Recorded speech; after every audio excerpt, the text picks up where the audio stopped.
बच्चों, तो आज हम लोग जानेंगे मोस्ट इम्पोर्टेंट ग्रांटेड क्वेश्चन। ठीक है ना? किसका? क्लास 10th का। किसका जानेंगे? क्लास 10th का मोस्ट इम्पोर्टेंट ग्रांटेड क्वेश्चन। यानी किस में जानेंगे? तो साइंस में, साइंस यानी विज्ञान में।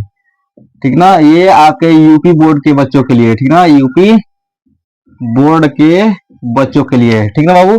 यानी साइंस में इस बार यानी 2025 और 26 में क्या क्या आने वाले हैं, कौन से चैप्टर में? तो चैप्टर फर्स्ट में, यानी कौन सा चैप्टर है? इस चैप्टर का नाम क्या है? तो रासायनिक अभिक्रिया एवं समीकरण में, ठीक ना, रासायनिक अभिक्रिया एवं समीकरण में कौन कौन से आपके ग्रांटेड क्वेश्चन है जो हर साल हर बार आपके पूछे जाते हैं। ठीक है, तो बाबू देखो ये कौन कौन से क्वेश्चन है और कितने मार्क के हैं आपको मैं बता रहा हूँ। ठीक ना?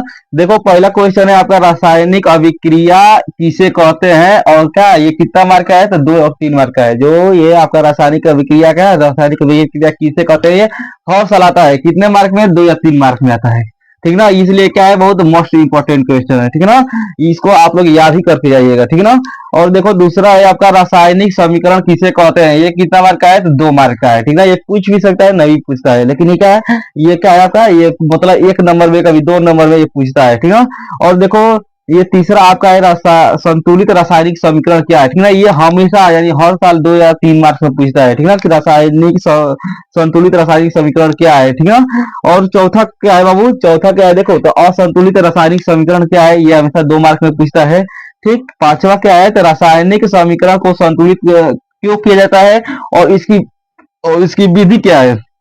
ठीक ना? ये भी हमेशा क्या, ये भी हमेशा 3 और 5 नंबर में पूछता है। ठीक ना? ये भी आपका 3 और 5 मार्क में हमेशा पूछता है कि यानी कि रासायनिक समीकरण को संतुलित क्यों किया जाता है, या रासायनिक समीकरण को संतुलित करने की विधि क्या है। ठीक, और देखो अब छठवा क्या है कि संयोजन अभिक्रिया क्या है। ठीक ना? और उदाहरण सहित समझाइए। ठीक ना? संयोजन अभिक्रिया, यानी संयोजन अभिक्रिया में आप लोग को बताया था क्या है। ठीक ना? संयोजन अभिक्रिया का जब भी आए तो कितना, ये मतलब 2 से अधिक चीजों को मिलकर क्या बनता है, एक ही चीज बनता है। जैसे में आपका ए और बी क्या अलग अलग पदार्थ है, जब ये मिलेंगे तो क्या बनाएंगे, ए बी बनाएंगे। ठीक है, उसे ही हम लोग क्या, उसे हम क्या करते हैं, संयोजन अभिक्रिया कहते हैं। ठीक है ना? ये भी आपके हमेशा कितने नंबर में आता है? 2 और 3 मार्क में आता है। ठीक है ना? ये भी आपके हमेशा कितना, 2 मार्क में आता है। ठीक, और देखो वियोजन वियोजन या अपघटन अभिक्रिया क्या होता है, इसको भी आपको उदाहरण सहित बताना है। ठीक ना? इसको भी क्या करना है, उदाहरण सहित बताना है। ये भी जैसे वियोजन अभिक्रिया क्या होता है, तो वियोजन यानी क्या कि अलग अलग हो जाना, वियोजन यानी अलग अलग। जैसे हम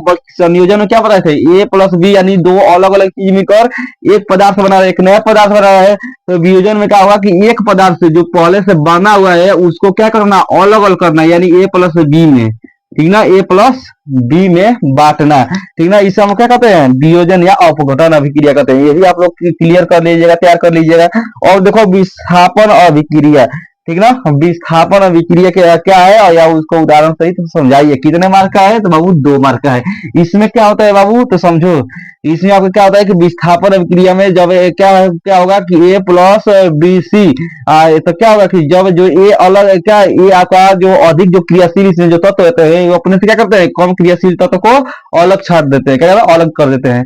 जैसे में ए क्या कर लेगा कि सी को जोड़ लेगा तो ए सी हो जाएगा, आप किसको अलग कर देगा, तो डी को अलग कर देगा, किसको अलग कर देगा, तो डी को अलग कर देगा। ये आपका क्या होता है, विस्थापन अभिक्रिया होती है। ये क्या होती है आपकी, विस्थापन अभिक्रिया होती है। ठीक ना? यानी संयोजन अभिक्रिया में क्या होगा कि 2 अलग अलग ए प्लस बी मिलकर क्या बनाएंगे, ए बी बनाएंगे। वियोजन में कहा कि जब वो जो चीज आपका बना है उसको क्या कर देंगे, अलग अलग कर देंगे। और विस्थापन में कि जो सबसे अधिक क्रियाशील जो धातु है वो क्या करेगा कि अपने से कम क्रियाशील धातु क्या कर देगा, अलग कर देगा, और किसको जोड़ लेगा, जो उसके साथ में पहले से था। ठीक, और देखो अब द्विव विस्थापन अभिक्रिया क्या है, इसको भी उदाहरण सहित समझाइए। ये भी आपका 2 मार्क में आता है। ठीक है ना? द्विव विस्थापन क्या है, 2 मार्क में, आपको कभी 3 मार्क में भी आ जाता है, कभी कभी क्या करता है 3 मार्क में भी आ जाता है। ठीक है ना? ये भी आपका बहुत बहुत इंपॉर्टेंट है।